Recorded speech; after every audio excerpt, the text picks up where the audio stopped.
அயோத்தி மாஹாத்மியம் 8ஆம் அத்தியாயம். ஸ்வர்கத்வார மற்றும் கோப்ரத்வாராவின் மகத்துவம். அகஸ்திய மாமுனிவர் கூறினார், அந்த சங்கமத்தின் சரையு மற்றும் திலோதகி நதிகளின் சங்கமத்தின் மேற்கில் சீதா குண்டம் என்று அழைக்கப்படும் புனித குழி அமைந்துள்ளது.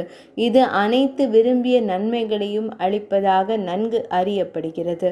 பிராமணரே, அங்கு புனித நீராடுவதன் மூலம் ஒரு மனிதன் அனைத்து பாவங்களிலிருந்தும் விடுபடுகிறான். அந்த குண்டம் அன்னை சீதையால் தானே உருவாக்கப்பட்டது. ஸ்ரீ ராமபிரான் வழங்கிய வரங்களால் அது மிகவும் புண்ணியமாகிவிட்டது.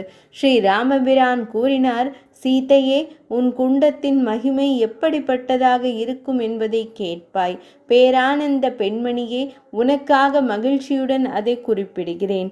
தூய புன்னகையின் பெண்மணியே, இங்கு செய்யப்படும் புனித நீராடல், தான தர்மம், ஜபம், ஹோமம் மற்றும் தவம் இவை அனைத்தும் விதிகளின்படி செய்யப்படும் பலனில் எல்லையற்றதாக இருக்கும். குறிப்பாக மார்கசீர்ஷ மாதம் என்றழைக்கப்படும் மார்கழி மாதத்தின் இருண்ட பாதியில் 14ஆம் நாளில் புனித நீராட எடுப்பவரின் அனைத்து பாவங்களையும் எப்போதும் அழிக்கும். இது தனது குடிமக்களை நேசித்த ஸ்ரீ ராமபிரானால் அன்னை சீதைக்கு வழங்கப்பட்ட வரம். அப்போதிலிருந்து அந்த குண்டம் பூமியில் சீதா குண்டம் என்று நன்கு அறியப்பட்டது. அது மக்களுக்கு மிகுந்த ஆச்சரியத்தை ஏற்படுத்துகிறது.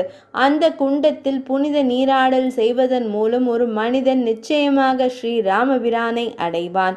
ஒருவன் புனித நீராடி தான தர்மங்களை செய்து குறிப்பாக தவம் செய்தால் ராமபிரானையும் அன்னை சீதையையும் வாசனை திரவியங்கள், மாலைகள், தூபங்கள், விளக்குகள் மற்றும் பல்வேறு வகையான ஆடம்பரமான காணிக்கைகள் மற்றும் சேவைகளால் வழிபட்டால் அவன் முக்தி பெறுவான்.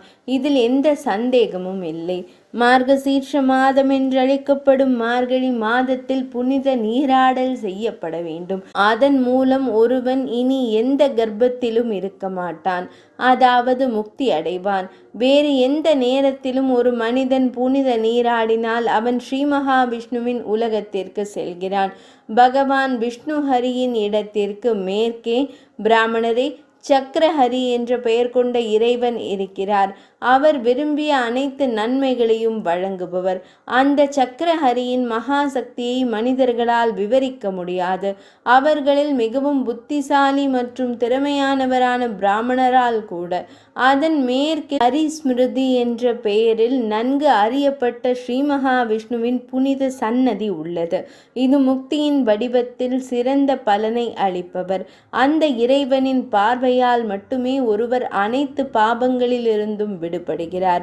இந்த இரண்டையும் பார்ப்பதன் மூலம் உருவகப்படுத்தப்பட்ட உயிரினங்களின் அனைத்து பாவங்களும் பூமியில் மனிதர்கள் செய்யும் அனைத்து பாவங்களும் அழிந்து போகின்றன. முன்பு தேவர்களுக்கும் அசுரர்களுக்கும் இடையே மிகவும் பயங்கரமான போர் நடந்தபோது முந்தையவர்கள் வரங்களை அடைந்ததால் பெருமையால் திமிர் பிடித்த பிந்தையவர்களால் தோற்கடிக்கப்பட்டனர். தேவர்கள் ஓடிப்போன போது அவர்களின் தலைவன் ஹரன் அவர்கள் அனைவரையும் தடுத்தான். தாமரை அமர்ந்த இறைவனை தலையில் வைத்து கொண்டு அவர்கள் அனைவரும் ஸ்ரீ மகாவிஷ்ணுவிடம் அடைக்கலம் தேடினர். அவர் திருப்பார்கடலில் அரவத்தின் மீது படுத்திருந்தார். ஸ்ரீ லக்ஷ்மி தேவி அவர் பக்கத்தில் அமர்ந்த இறைவனின் தாமரை திருவடிகளை தடவி கொண்டிருந்தாள். நாரத மாமுனிவர் உள்ளிட்ட சிறந்த முனிவர்களால் இறைவனின் சிறந்த நல்ல குணங்கள் போற்றப்பட்டன. அவர் முன்னின்ற கருடனால் இடைவிடாமல் புகழப்பட்டார். அவர் கைகளை மரியாதையுடன் இணைத்து போற்றப்பட்டார். அவரது ஆடைகள் பால் பெருங்கடலின் அலைகளால் இக்கோரின் துளிகளால் குறிக்கப்பட்டன.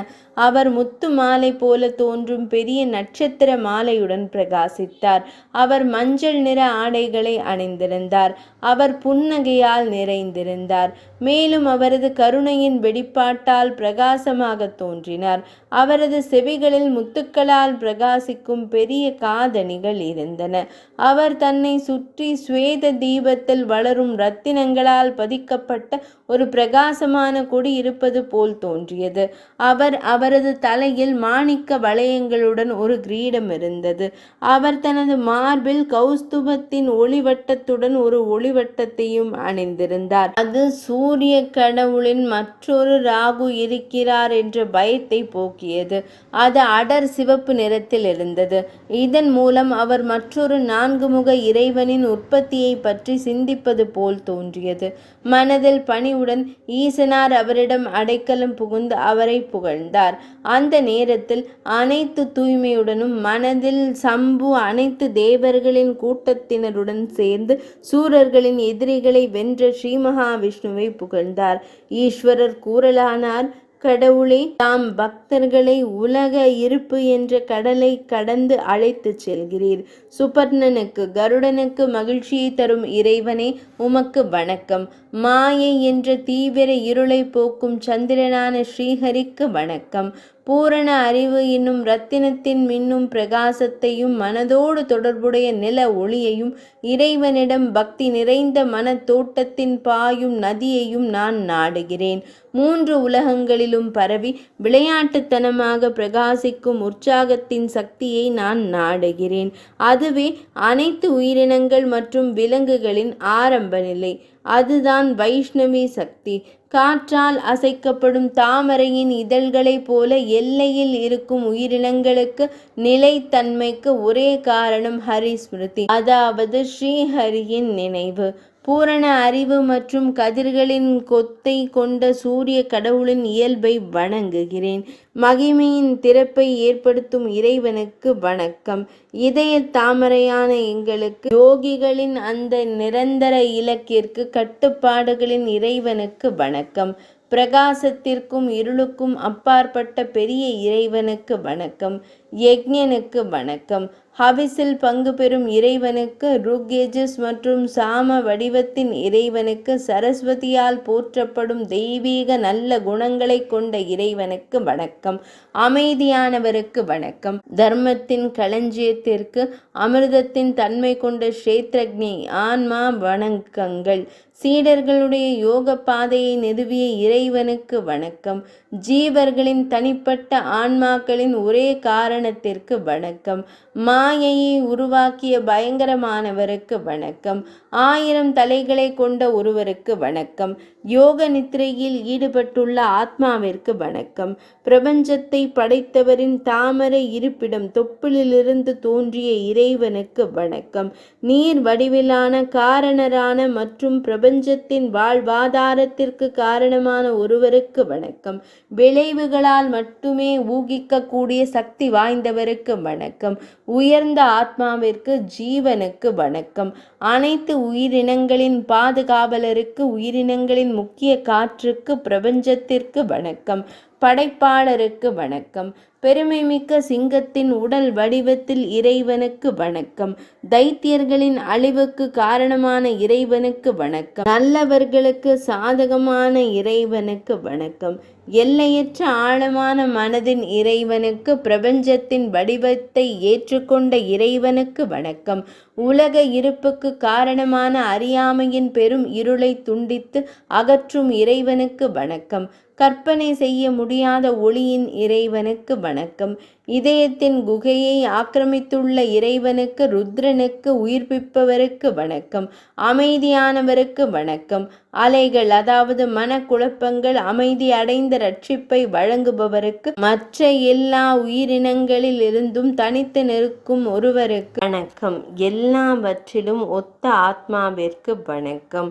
நீலத்தாமரை போன்ற கருமையான நிறமுடைய ஒளிரும் இலையின் அழகிய வசீகரத்தை கொண்ட கௌஸ்துப ரத்தினத்தை அணிந்த, கண்களுக்கு அமுதமாக இருக்கும் ஸ்ரீ மகாவிஷ்ணுவை நான் வணங்குகிறேன். அகஸ்திய மாமுனிவர் கூறினார். இவ்வாறு துதிக்கப்பட்டவுடன் கருட சின்னம் கொண்ட இறைவன் வரங்களை வழங்குபவர் மனதில் மகிழ்ச்சி அடைந்தார். கருணையுள்ள இறைவன் அனைத்து தேவர்கள் மீதும் தனது அமிர்த பார்வையை பொழிந்தார். மிகுந்த பணிவுடன் தலை குனிந்த சூரர்களிடம் இந்த இனிமையான வார்த்தைகளை கூறினார். ஸ்ரீ பகவான் கூறலானார். தேவர்களே, தியானத்தின் மூலம் நீங்கள் நினைக்கும் அனைத்தையும் நான் அறிவேன். போரிடும் தங்கள் திறனை பற்றி பெருமை கொண்ட தைத்தியர்களால் உங்கள் பகுதி வன்முறை சக்தியால் தாக்கப்பட்டுள்ளது என்பதை நான் அறிவேன். வலிமை இல்லாதவர்களின் வீரம் அதிக வலிமை மற்றும் சக்தி கொண்ட எதிரிகளால் அடக்கப்பட்டுள்ளது. இப்போது உங்களுக்கு அதிக பலம் கிடைக்கும் நோக்கத்திற்காக நான் தவம் செய்வேன். நான் அயோத்தி நகரத்திற்கு சென்று ஒரு சிறந்த தவம் செய்வேன். உங்கள் பிரதிபலிப்பை அதிகரிக்கவும் தைத்தியர்களை அடக்கவும் நான் அங்கு வெளிப்படாமல் இருந்து தவம் செய்வேன். ஆசுக்கள் இல்லாத மனங்களுடன் நீங்களும் அயோத்திக்கு சென்ற பிறகு விரைவாக கடுமையான தவம் செய்கிறீர்கள். தேவர்களே, தைத்தியர்களின் அழிவிற்காக தவம் செய்யுங்கள். அகஸ்திய மாமுனிவர் கூறினார். தேவர்களுக்கு இதை கூறிய பிறகு கருட வாகன பெருமான் மறைந்து விட்டார். அவர் உடனடியாக அயோத்திக்கு வந்து சிறந்த தவம் செய்தார். சூரர்களின் ஒளியை அதிகரிக்கும் நோக்கத்திற்காக மறைந்திருந்து தவம் செய்ததால் பகவான் குப்தஹரி என்ற பெயரால் புகழ் பெற்றார். பகவான் ஆரம்பத்தில் ஹரியின் கையிலிருந்து சுதர்சனன் என்ற சக்கரவர்த்தி விழுந்த இடம் சக்கரஹரி என்று அழைக்கப்பட்டது. இந்த இருவரையும் தரிசிப்பதன் மூலம் ஒருவர் அனைத்து பாவங்களிலிருந்தும் விடுபடுகிறார். ஹரி தேவர்களின் சக்தியால் மிகுந்த மகிழ்ச்சி அடைந்தார். அவர்கள் போரில் அனைத்து தைத்தியர்களையும் தோற்கடித்து தங்கள் சொந்த அசல் நிலைகளை மீண்டும் பெற்றனர். அவர்கள் அசுரர்களை தாக்கி அதிகப்படியான மகிழ்ச்சியுடன் புத்திசாலித்தனமானார்கள். பின்னர் அவர்கள் அனைவரும் உடனடியாக ஒன்று கூடினர். பிரகஸ்பதியை தலையில் வைத்துக்கொண்டு அனைத்து தேவர்களும் ஆவலுடன் ஸ்ரீஹரியை தரிசிக்க அயோத்திக்கு வந்தனர். அவர்கள் தங்கள் கிரீடங்களிலிருந்து மாலைகளால் வணங்கப்பட்ட தாமரை போன்ற திருப்பாதங்களை கொண்ட ஸ்ரீஹரியை வணங்கினர். அவர்கள் வந்து பாடல்களில் போற்றப்பட்ட இறைவனின் பல்வேறு நல்ல குணங்களை மரியாதையுடன் கேட்டார்கள். அவர்கள் பக்தியின் தகுதியுடன் அவரை வணங்கினர். அவர்கள் மரியாதையுடன் கைகளை கூப்பி ஸ்ரீஹரியை வணங்கினர். முழு மனதுடன் அவரை தியானித்தனர். அவர்கள் பய பக்தியுடன் திருக்கரங்களை இணைத்து அங்கே நின்றனர். அவர்கள் வந்து வணங்குவதை கண்டதும் பிரபஞ்சத்தின் உள்ளார்ந்த ஆன்மாவான மஞ்சள் அங்கி அணிந்த ஜனார்த்தனன் மகிழ்ச்சியடை இவ்வாறு கூறினார். ஸ்ரீ பகவான் கூறலானார்.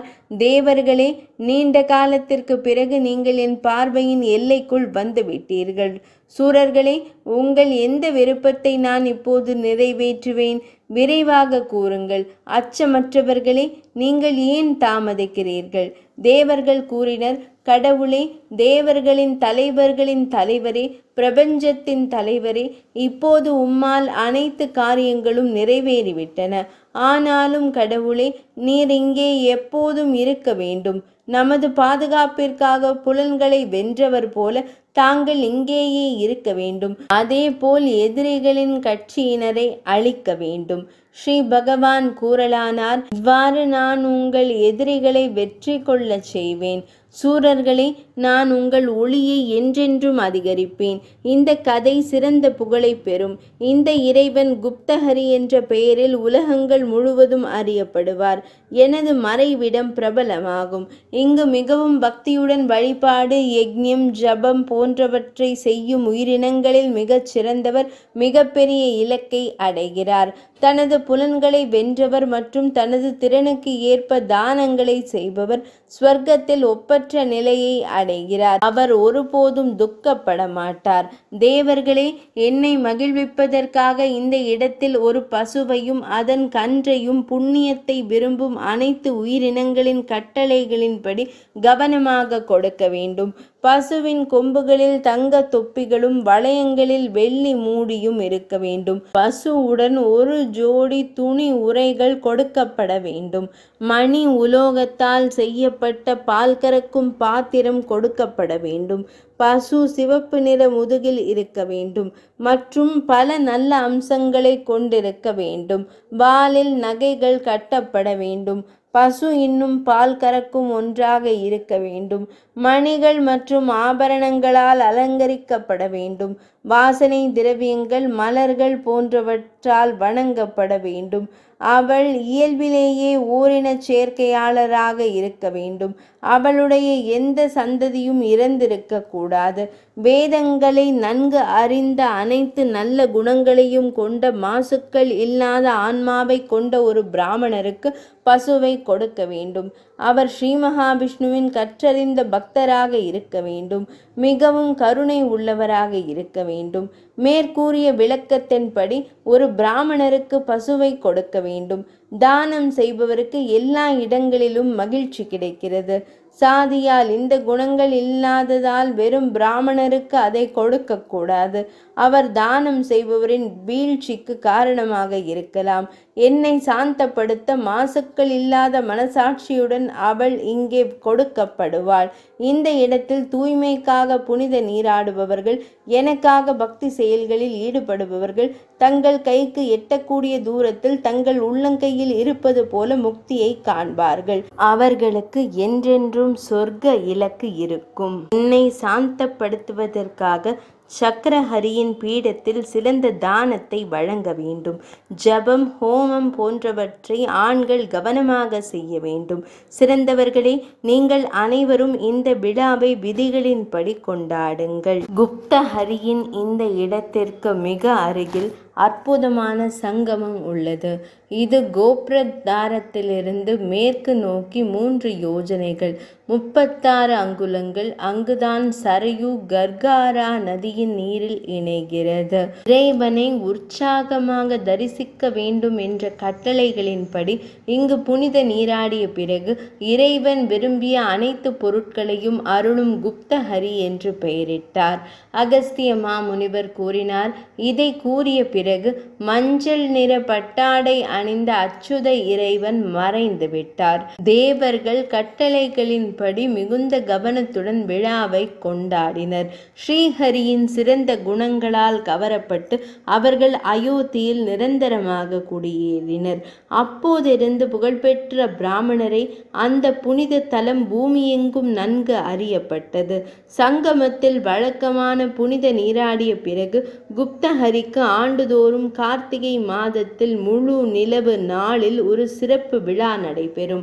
இந்த தீர்த்தத்தில், அதாவது சரையும் கர்காரையும் சங்கமிக்கும் இடத்தில் உள்ள கோப்ரதாரத்தில் நீராடிய பிறகு இறைவனை வணங்க வேண்டும்.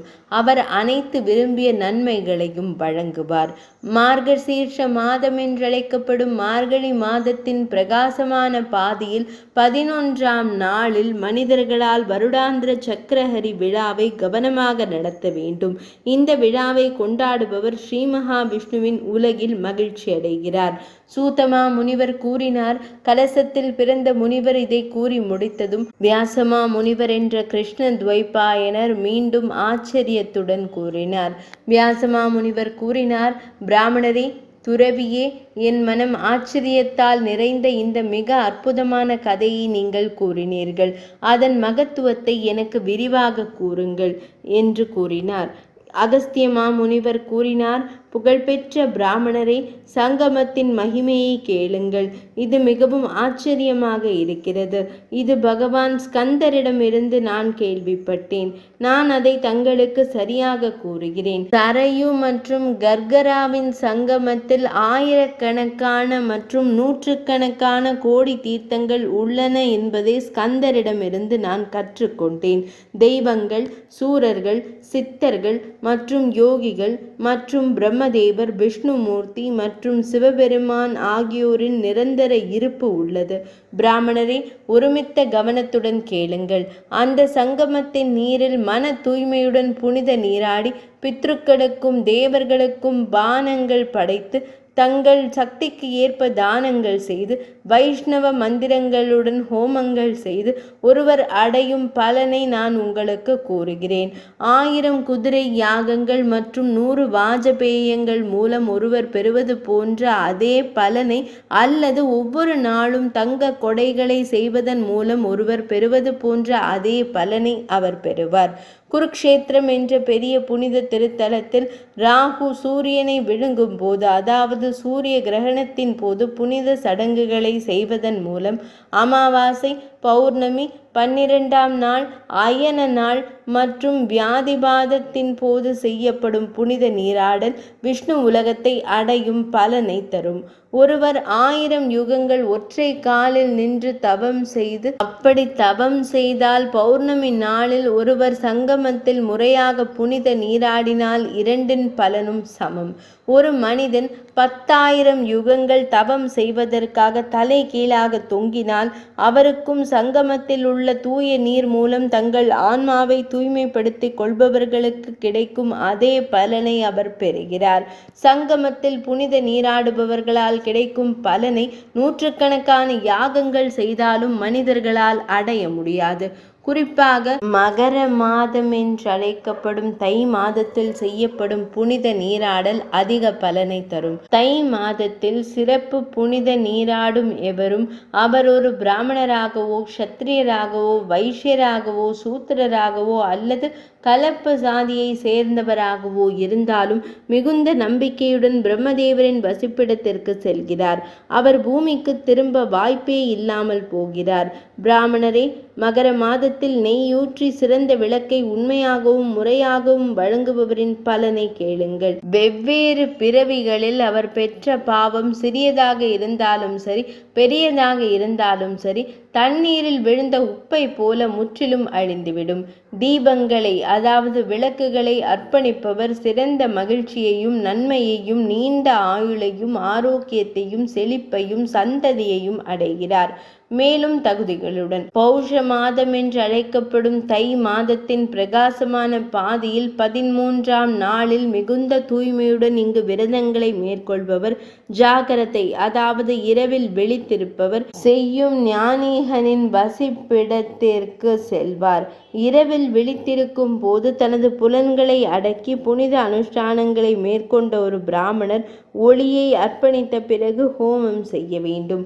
ஸ்ரீ மகாவிஷ்ணுவின் பக்தர் ஸ்ரீ மகாவிஷ்ணுவை வழிபடுவதையும் ஸ்ரீஹரியின் கதையை கேட்பதையும் ஸ்ரீ மகாவிஷ்ணுவிற்கு மகிழ்ச்சியை தரும் குரல் மற்றும் வாத்திய இசை மற்றும் நடனங்களை வழங்குவதையும் அல்லது ஸ்ரீ மகாவிஷ்ணுவின் நற்பண்பு மிக்க கதைகள் மற்றும் நிகழ்வுகளை கேட்பதையும் கேட்பது அல்லது கூறுவது அப்போது விழித்திருக்க வேண்டும். பிரகாசமான ஒளியுடன் விடியற் காலையில் அவர் மிகுந்த பயபக்தியுடன் நீராடி ஸ்ரீ மகாவிஷ்ணுவையும் பிராமணர்களையும் வணங்க வேண்டும். தங்கம் போன்றவற்றை பிராமணர்களுக்கு தனது சக்திக்கு ஏற்ப வழங்க வேண்டும். நம்பிக்கையுடன் கூடிய கற்றறிந்த பக்தர் சங்கமத்தில் தங்கம், சமைத்த அரிசி மற்றும் துணிகளை முறையாக கொடுத்து மிகப்பெரிய இலக்கை, அதாவது மோட்சத்தை அடைகிறார். ஜாகர சடங்கு ஒவ்வொரு ஆண்டும் புண்ணிய சடங்குகளில் ஈடுபடும் நபர்களால் செய்யப்பட வேண்டும்.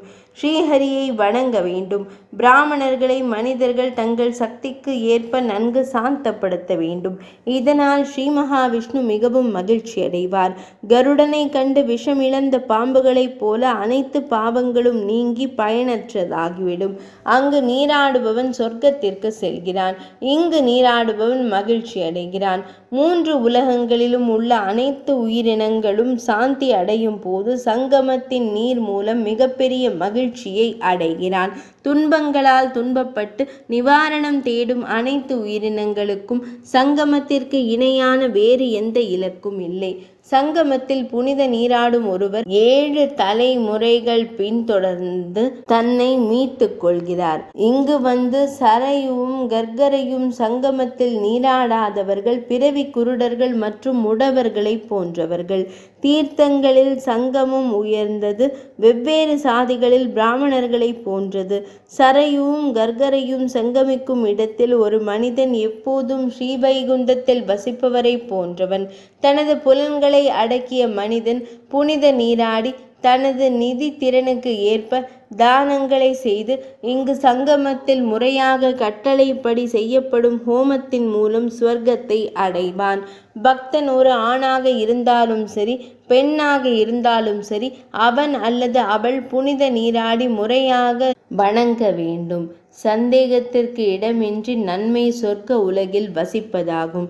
நெருப்பு உலர்ந்ததாகவோ அல்லது ஈரமாகவோ அனைத்தையும் எரிப்பது போல அந்த சங்கமத்தில் புனித நீராடுவது அனைத்து வகையான பாவங்களையும் சாம்பலாக்குகிறது. அனைத்து தீர்த்தங்களும் அனைத்து வகையான புனித முயற்சிகளின் நன்மைகளும் ஒரு பஞ்சில் வைக்கப்பட்டு சரையு மற்றும் கர்கராவின் மறுபுறம் சங்கமத்தால் அதன் நன்மை ஏற்பட்டால் பிந்தையது கனமானதாக காணப்படும். சங்கமத்தில் புனித நீராடுவதன் மூலம் மனிதர்கள் அனைத்து தீர்த்தங்களிலும் புனித நீராடுவதன் பலனை பெறுகிறார்கள். பாவமற்றவரே, சங்கமத்திற்கு அருகில் கோப்ரதாரா என்ற மற்றொரு தீர்த்தம் உள்ளது. அது பெரும் பாவங்களை அழிக்கும். கோப்ரதாராவிற்கு இணையான தீர்த்தம் ஒருபோதும் இருந்ததில்லை, ஒருபோதும் இருக்க போவதும் இல்லை.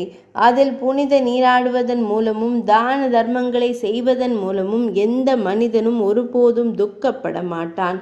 கற்றறிந்த முனிவரே, வாரணாசியில் மணிகர்ணிகா அல்லது உஜ்ஜயினியில் உள்ள மகாகாலரின் சந்நிதி, பிராமணரே, அல்லது நைமிசத்தில் உள்ள சக்கரபாபி தீர்த்தங்களின் புனித தலமாக அறிவிக்கப்படுவது போல, பிராமணரே, கோப்ரதாரா என்ற தீர்த்தம் அயோத்தியில் ஒரு சிறந்த தீர்த்தமாகும். கற்றவரே, இங்குதான் ஸ்ரீ ராமபிரானின் கட்டளைப்படி சாக்கேத்த அயோத்தி நகர மக்கள் அனைவரும் பெரும் நீரில் மூழ்கி சொர்க்கத்தின் ஒப்பற்ற பேரின்பத்தை அடைந்தனர். வியாசமா முனிவர் விசாரித்தார், சாக்கேதத்தின் குடிமக்கள் எவ்வாறு சொர்க்கத்தை அடைந்தனர்? கற்றவரே, ராமபிரான் எவ்வாறு சொர்க்கத்திற்கு சென்றார்? நல்ல புனித சடங்குகளை செய்யும் முனிவரே, இதனை கூறுங்கள். அகஸ்தியமா முனிவர் பதிலளித்தார், முனிவரே, ஸ்ரீராமபிரானும் குடிமக்களும் எவ்வாறு சொர்க்கத்திற்கு சென்றார்கள் என்பதற்கான இந்த விரிவான கதையை கவனியுங்கள். முன்னர் ஸ்ரீ ராமபிரான் தேவர்களின் பணியை மிகுந்த கவனத்துடன் முடித்தார். பின்னர் வீர நுண்ணறிவு கொண்ட ஸ்ரீ ராமபிரான் தனது 2 சகோதரர்களுடன், அதாவது பரதாழ்வார் மற்றும் சத்ருக்னாழ்வாருடன் ஸ்வர்க்கத்திற்கு செல்ல முடிவு செய்தார். ஒற்றர்கள் மூலம் அவர்கள் விரும்பும் எந்த வடிவத்தையும் எடுக்கக்கூடிய குரங்குகள் அதை பற்றி கேள்விப்பட்டன. பல வகையான குரங்குகள், ரிக்ஷர்கள், கோபுச்சர்கள் மற்றும் ராட்சசுகள் குதித்து வந்தனர். இந்த குரங்குகள் தேவர்கள், கந்தர்வர்கள் மற்றும் முனிவர்களின் குழந்தை. ஸ்ரீ ராமபிரானின் உடனடி மறைவை அறிந்து அந்த குரங்குகள் அனைத்தும் அங்கு வந்தன. அவர்கள் ஸ்ரீ ராமபிரானை அணுகினர். குரங்கு கூட்டங்களின் தலைவர்கள் அனைவரும், பாவமற்ற அரசரே, நாங்கள் அனைவரும் உங்களை பின்பற்ற இங்கு வந்துள்ளோம். ராமபிரானே, மனிதர்களின் சிறந்த ஆட்சியாளரே, நீங்கள் எங்களை விட்டு வெளியேறினால் ஒரு பெரிய தடியால் தாக்கப்பட்டதை போல இருக்கும். அரசரே என்றனர் அந்த குரங்குகள். அந்த கரடிகள், குரங்குகள் மற்றும் அசுரர்களின் வார்த்தைகளை கேட்ட ராகவன் உடனடியாக விபீஷணாழ்வாரிடம் இந்த வார்த்தைகளை கூறினார். பிரஜைகள் உயிருடன் இருக்கும் வரை, அதாவது உலக முடிவு வரை, விபீஷணாழ்வாரே பெரிய ராஜ்யத்தை ஆள வேண்டும். நீங்கள் லங்கா நகரத்தை பாதுகாப்பீர்கள். உங்கள் ராஜ்யத்தை ஆளுங்கள். என் வார்த்தைகளை வேறு விதமாக மாற்றாதீர்கள். எனக்கு கீழ்ப்படியாதீர்கள். உங்கள் குடிமக்களை நீதியுடன் பாதுகாக்கவும். என் கட்டளைக்கு மாறாக பின்னர் எதையும் தாங்கள் எனக்கு சொல்ல வேண்டியதில்லை. இதை கூறிய பிறகு காகுஸ்தனின் வழி தோன்றல் ஹனுமானிடம் கூறினார், காற்று தேவனின் மைந்தனே, நீண்ட காலம் வாழ்க. உன் சபதத்தை நம்பாதே. மக்களின் கதையை கூறும் வரை பெரிய குரங்கான நீ உன் சபதத்தை காப்பாற்று. மைந்தன் மற்றும் விவிதன் இருவரும் அமிர்தத்தை உட்கொண்டனர். உலகங்கள் நிலைத்திருக்கும் வரை அவர்களும் உயிருடன் இருப்பார்கள். இந்த குரங்குகள் நம் மகன்களையும் பேரன்களையும் இங்கே பாதுகாக்கட்டும். கிமு 130ஆம் ஆண்டு இதை கூறிய பிறகு காகுஸ்தனின் வழி தோன்றலான ராகவன் அனைத்து மற்ற குரங்குகளிடமும் இவ்வாறு கூறினார், நீங்கள் என்னுடன் வாருங்கள். இரவு விடிந்ததும் அகன்ற மார்பு, பெரிய கைகள் மற்றும் தாமரை இதழ்களை போன்ற கண்களை கொண்ட ராமர் தனது பூசாரியிடம் கூறினார், அக்னிஹோத்திர யாகங்களின் புனித நெருப்புக்கள் அனைத்தும் பிரகாசமாக பிரகாசிக்கட்டும். வாஜபேயர்களும் அதிரதர்களும் எனக்கு முன்னால் செல்லட்டும். பின்னர் புத்திசாலித்தனமான வசிஷ்ட மாமுனிவர் எல்லாவற்றையும் உள்ளுக்குள் தீர்மானித்து மகா பிரஸ்தான அனைத்து சடங்குகளுக்கும் முறையாக ஏற்பாடு செய்தார். பின்னர் பிரம்மச்சரிய சபதம் ஏற்றுக்கொண்ட பட்டு அங்கிகளை அணிந்த மன்னர் கைகளில் தர்பை புல்லை எடுத்துக்கொண்டு மகா பிரஸ்தானத்திற்கு தன்னை தயார்படுத்தி கொண்டார். மன்னர் எந்த நல்ல அல்லது அசுபமான வார்த்தைகளையும் உச்சரிக்கவில்லை. கடலில் இருந்து வெளிவரும் சந்திரனைப் போல அவர் நகரத்திலிருந்து வெளியே வந்தார். தாமரையுடன் ஒரு அரசனின் இடது பக்கத்தில் இருந்தார். அதே நேரத்தில் பெரிய விழிகளை கொண்ட ஹரி வலது பக்கத்தில் அவருடன் சென்றார். வியாவசாயம் நிறுவனம் முன்னால் சென்றது. வில், நாண், வாள் போன்ற பல்வேறு வகையான ஆயுதங்கள் காக்குஸ்தனை ஸ்ரீ ராமபிரானை பின்தொடர்ந்தன. அவை அனைத்தும் மனித வடிவங்களை கொண்டிருந்தன. பிராமணர் வடிவில் வேதம் ஸ்ரீராமருக்கு பின்னால் இடது பக்கத்திலும் சாவித்திரிக்கு வலது பக்கத்திலும் சென்றது. ஓங்காரமும் வஷத்காரமும் ஸ்ரீராமபிரானை பின்தொடர்ந்தனர். உன்னத ஆன்ம முனிவர்களும் அனைத்து மலைகளும் ஸ்வர்க்க துவாரத்தை அடைந்த ஸ்ரீராமரை பின்தொடர்ந்தனர். உள்குடியிருப்பின் அனைத்து பெண்களும், வயதான பெண்கள், குழந்தைகள், அடிமைகள், உதவியாளர்கள் மற்றும் காவலாளிகள் உட்பட காக்குஸ்தரின் வழித்தோன்றலை பின்தொடர்ந்தனர். தங்கள் உள்குடியிருப்பின் பெண்களுடனும் பரதாழ்வாரும் சத்ருக்னாழ்வாரும் அவருடன் சென்றனர். ஸ்ரீராமபிரானை தொடர்ந்து ரகுவின் முழு குலமும் முன்னேறியது. அதன் பிறகு உன்னத ஆன்ம பிராமணர்கள் அக்னிஹோத்திர யாகங்களுடன் தங்கள் மனைவிகள் மற்றும் மகன்களுடன் காக்குஸ்தரை பின்தொடர்ந்தனர். அமைச்சர்கள் மற்றும் ஊழியர்கள், மகன்கள் மற்றும் உறவினர்கள் அனைவரும் தங்கள் சீடர்களுடன் ராகவனை பின்தொடர்ந்தனர். காக்குஸ்தனை கண்ட அனைத்து உயிரினங்களும் நகரும் அல்லது அசையாதவையாக இருந்தாலும் ஸ்வர்க்கத்திற்கு செல்ல விரும்பின. ஸ்வர்க்க துவாரத்தை அடைந்த ராகவனை பின்தொடராத எந்த உயிரினமும் அயோத்தியில் மிகவும் நுட்பமான ஒன்று கூட இல்லை. அரை யோஜனை சென்ற பிறகு ஸ்ரீராமபிரான் மேற்கு நோக்கி முன்னேறினார். அவர் புண்ணிய நீர் கொண்ட சரையு நதியை கண்டார். அந்த நல்ல நேரத்தில் உலகங்களின் தாத்தாவான பிரம்மதேவர் ஸ்வர்க்க துவாரத்தை அணுகி காக்குஸ்தத்திற்கு வந்தார். அவருடன் பிரம்மதேவர் மற்றும் அனைத்து தேவர்கள் மற்றும் உன்னத ஆன்ம முனிவர்களும் இருந்தனர். அவரை சுற்றி நூற்றுக்கணக்கான கோடி தெய்வீக வான் ரதங்கள் வானத்தை பிரகாசமாக்கின. சுயமாக ஒளிரும் தகுதியான செயல்களை செய்யும் பெரிய மனிதர்களால் ஒரு சிறந்த உமிழும் பிரகாசம் இருந்தது. மங்களகரமான இனிமையான நறுமணம் கொண்ட மற்றும் இனிமையான காற்று வீசியது. மிகுந்த வேகத்தில் காற்று வீசியதுடன் அற்புதமான மலர் மழையும் பெய்தது. அந்த நேரத்தில் சூரிய தேவனும் கந்தர்வர்கள் மற்றும் அப்சரசுகளுடன் வந்தார். ஸ்ரீராமபிரான் சரையுவின் நீரை தனது கால்களால் தொட்டார். அதன் பிறகு பிரம்மதேவர் தேவர்களுடன் சேர்ந்து துதிக்க தொடங்கினார். உண்மையிலேயே நீங்கள் உலகங்களின் இறைவன். உங்களை யாரும் அறியவில்லை. ஆனால் நான் அகன்ற கண்களை கொண்ட ஆண்டவரே, முன்பு உங்களால் ஏற்றுக்கொள்ளப்பட்டவன். நீங்கள் கற்பனை செய்ய முடியாத மற்றும் நித்தியமான பெரியவர்.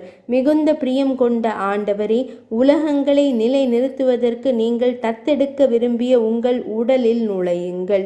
உலகங்களின் பாட்டனாரின் கட்டளைப்படி பகவான் தனது இளைய சகோதரர்களுடன் ஸ்ரீ மகாவிஷ்ணுவின் மிகவும் தெய்வீகமான அக்னி உலகத்திற்குள் நுழைந்தார்.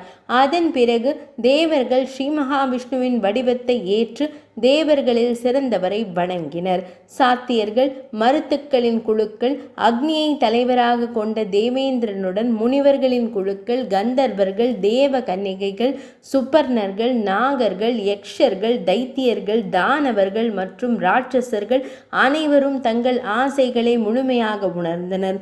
தேவர்கள் மிகவும் மகிழ்ச்சி அடைந்தனர். ஸ்வர்க்கத்தில் நின்ற அவர்கள் அனைவரும் சிறந்தது சிறந்தது என்று கூச்சலிட்டனர். பின்னர் மிகுந்த பிரகாசம் கொண்ட ஸ்ரீ மகாவிஷ்ணு பிரம்மதேவரிடம் கூறலானார், நல்ல புனித சடங்குகளின் ஆண்டவரே, இந்த கூட்டத்திற்கு ஒரு தனி உலகத்தை கொடுப்பது உமக்கு தகுதியானது.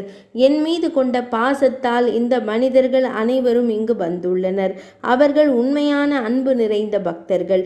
அவர்கள் தங்களை முற்றிலுமாக கைவிட்டனர். ஸ்ரீ மகாவிஷ்ணுவின் இந்த வார்த்தையை கேட்டதும் அனைத்து உலகங்களின் அதிபதியான பிரம்மதேவர் கூறினார், இந்த மனிதர்கள் சாந்தானிகா என்ற உலகத்தை ஆக்கிரமிப்பார்கள்.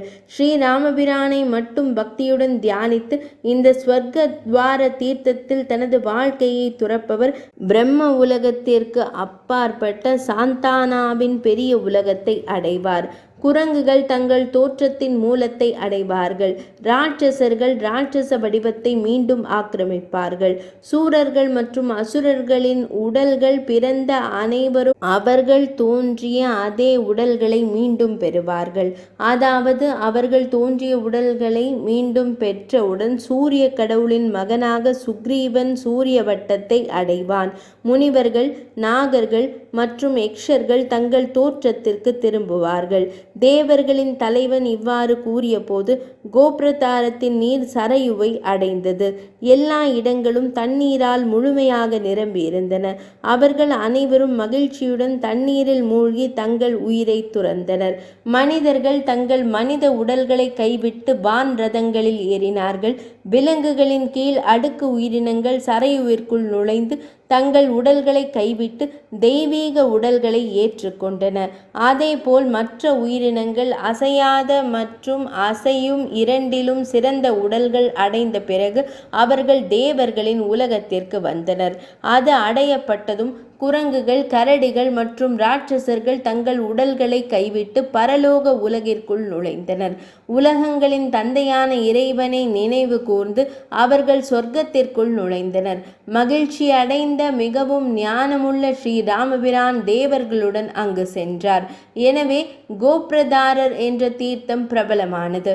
மிகப்பெரிய முக்தி கோப்ரதாரத்தில் மட்டுமே கிடைத்தது, மற்ற தீர்த்தங்களில் அல்ல.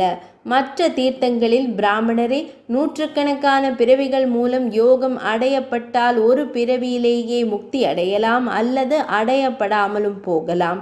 ஆனால் கோப்ரதாரரின் விஷயத்தில் எந்த சந்தேகமும் இல்லை. ஸ்ரீஹரியின் மீது பக்தி கொண்ட ஒருவர் ஒரே பிறவியிலேயே யோகத்தையும் முக்தியையும் அடைகிறார். கோப்ரதாரத்தில் புனித நீராடும் ஒரு கற்றறிந்த மனிதன், அவன் யாராக இருந்தாலும் யோகிகளுக்கு கூட அணுக முடியாத மிகப்பெரிய வாசஸ்தலத்தில் நிச்சயமாக நுழைகிறான். குறிப்பாக கார்த்திகை நாளில் புலன்களை வென்றவர்கள் நிச்சயமாக தங்கள் புனித நீராட வேண்டும். பிராமண முனிவரே, இந்திரன் உட்பட அனைத்து தேவர்களும் கார்த்திகை மாதத்தில் குறிப்பாக கோப்ரதாரத்தில் நீராட அயோத்திக்கு வருகிறார்கள். கோப்ரதாராவிற்கு இணையான தீர்த்தம் இதற்கு முன்பு இருந்ததில்லை, இனியும் இருக்க போவதில்லை. அனைத்து தீர்த்தங்களின் அரசரான பிரயாகராஜர் கூட கார்த்திகை மாதத்தில் புனித நீராடும் நோக்கத்திற்காக இங்கு வருகிறார். குறைபாடு உள்ள உரை. இங்கே புனித நீராடும் போது பிரயாகம் அனைத்து பாவங்களையும் கைவிட்ட பிறகு, அதாவது தன்னை விடுவித்து கொண்ட பிறகு பாவமற்றதாகிறது. அவரது உடல் வெண்மையாகிறது, அதாவது சுத்தமாகிறது. மற்றும் ஆடையும் வெண்மையாகிறது, கரையற்றது. சிறந்த முனிவரே, சுத்திகரிப்பு விஷயத்தில் அவர் தனது விருப்பத்தை நிறைவேற்றுவார். சொர்க்கத்திலோ அல்லது பூமியிலோ எந்த தீர்த்தங்கள் இருந்தாலும் நல்ல புனித சடங்குகளின் முனிவரே, அவை அனைத்தும் கார்த்திகை மாதத்தில் கோப்ரதாரத்தில் நீங்கும். கோப்ரதார தீர்த்தத்தில் ஒருவரின் திறனுக்கு ஏற்ப ஜபம், ஹோமம், புனித நீராடல் மற்றும் தனம், தானம் ஆகியவை எல்லையற்ற பேரின்பத்தை தருகின்றன.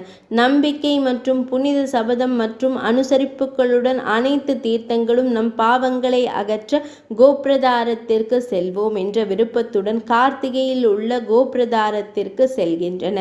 கோப்ரதாரத்தில் மேற்கொள்ளப்படும் புனித நீராடல் அனைத்து பாவங்களையும் அளிக்கும். கோப்ரதாரத்தில் புனித நீராடி பகவான் குப்தஹரியை தரிசிப்பதன் மூலம் ஒருவர் அனைத்து பாவங்களிலிருந்தும் விடுபடுகிறார். இதில் எந்த சந்தேகமும் இல்லை. புனித நீராடிய பிறகு ஸ்ரீ மகாவிஷ்ணுவை மனதில் கொண்டு பிராமணர்களை வழிபடுவது, அதாவது அவர்களை ஸ்ரீ மகாவிஷ்ணுவாக கருதுவது, குறிப்பாக நம்பிக்கை உள்ளவர்களாலும் கட்டுப்படுத்தப்பட்ட புனித சடங்குகளை செய்பவர்களாலும் செய்யப்பட வேண்டும். வேத அறிவில் தேர்ச்சி பெற்ற பிராமணருக்கு ஒரு ஒரு கறவை மாட்டை கொடுக்க வேண்டும். பசுவை ஒருவரின் திறனுக்கு ஏற்ப அலங்கரிக்க வேண்டும். பிராமணர் மிகவும் தூய்மையானவராக இருக்க வேண்டும். அவர் தொடர்ந்து புனித சடங்குகளை கடைபிடிக்க வேண்டும். ஸ்ரீ மகாவிஷ்ணுவை சாந்தப்படுத்தும் நோக்கத்திற்காக தன்னை கட்டுப்படுத்தி கொண்ட ஒருவரால் அவன் அதாவது பசு கொடுக்கப்பட வேண்டும். ஸ்ரீஹரியை அடைவதற்காக பல வகையான சமைத்த அரிசி, தங்கம் மற்றும் பல்வேறு வகையான ஆடைகள் மிகுந்த பக்தி உள்ளவர்களால் கொடுக்கப்பட வேண்டும். குருக்ஷேத்திரத்தில் சூரிய கிரகணத்தின் போது துலா ஸ்நானம் செய்வதாலும், நர்மதை நதிக்கரையில் சந்திர கிரகணத்தின் போது கரை கொடுப்பதாலும் கிடைக்கும் பலனை, புண்ணியத்தை இங்கு தீபங்கள் செலுத்துவதன் மூலம் பெறலாம். முனிவர்களில் சிறந்தவரே, ஒருவர் அளிக்கும் தீபம் நெய் அல்லது எண்ணெயால் பிரகாசமாக எரிந்தால் அவருக்கு குதிரை பலி என்ன பயன்? கார்த்திகை மாதத்தில் கேசவனுக்கு முன்னால் தீபம் செலுத்தினால் அது அனைத்து கிருதுக்களையும் செய்து அனைத்து தீர்த்தங்களிலும் புனித நீராடியது போன்றது.